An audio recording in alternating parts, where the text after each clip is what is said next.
Welcome back. This is another exciting episode of Mr. Takeda Teaches Algebra. I'm your host, Mr. Takeda, and I'm going to teach you some algebra right now. This is lesson 7.5 from the Big Ideas textbook on factoring x squared plus bx plus c. In layman's term, we sometimes call this simple factorable. That's good for you guys today, right? Simple. Why is this simple factorable? Let me kind of talk and write at the same time. Simple factorable because there's no coefficient out in front of the x squared, and the leading coefficient is only a 1. Let's put it that way.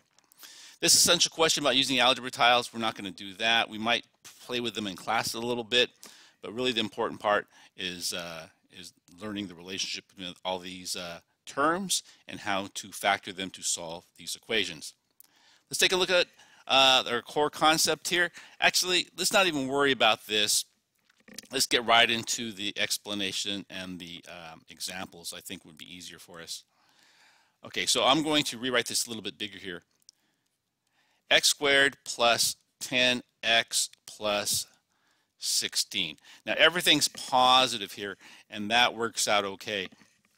So there's a lot of mental math. Here. So I know I want to turn this into two binomials, and what makes this easy is I know that my first term, x squared, is going to be x times x. If you think back to when we learned how to multiply binomials together, x times x always resulted in x squared. So x squared is the product of x and x.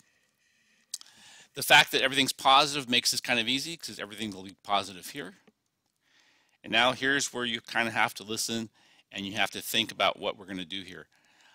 For the last two numbers here, I need a pair of numbers that multiply to equal 16 but add to equal 10.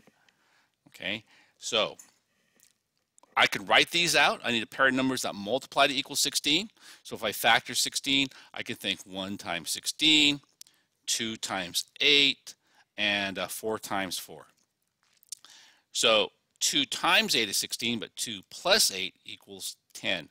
So those are my numbers, 2 and 8. So that's my factored form of the polynomial x squared plus 10x plus 16. Okay, 2 and 8. They multiply to equal 16, but add to equal 10. Okay? Let's talk about this example, x squared minus 8x plus 12. Well, this middle term is negative now. So what does that mean? Well, I still want a pair of numbers that multiply to equal 12, but add to equal 8. If they multiply to equal a positive 12, but add to equal a negative number, both of these numbers have to be negative. And I can just run through them in my head. I'll write them as I think 1 times 12, 2 times 6, 3 times 4. Okay, so 2 and 6. Negative 2 plus negative 6 equals negative 8. So those are the numbers I want, 2 and 6. Negative 2 times negative 6 is positive 12. Negative 2 plus negative 6 is negative 8. Okay, let's take a look at another example.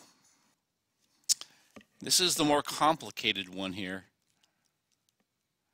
when the last term is negative. And it's only more complicated in the fact that you have just some more options you have to consider. Because if this is negative, if the last term is negative, then either then one of the numbers has to be positive and one of them has to be negative. But I still want them to add. In this case, I want them to add to a positive number. Okay, so let's talk about 21. I got 1 and 21. I've got 3 and 7. That's it. In this case, not too many options. I want to end up with a positive 4, so I'll make the 7 positive and the 3 negative. Negative 3 plus 7 is 4. but negative 3 times positive 7, negative 21. So positive 7, negative 3. And of course, it doesn't matter what number goes in what parentheses, as long as the signs are correct. Okay, so there's that example. And again, I'm explaining a lot to you, but it's up to you to put down in your notes something that will remind you what I'm saying. I'm listing these things out here. And that's it. Now, the only other option we haven't seen is if they add together to equal a negative number over here. If this is negative and this is negative, but it's really the same thing, then you would just make the larger number negative and the smaller number positive. But that's it. So thanks a lot and have a great rest of your day. Bye-bye.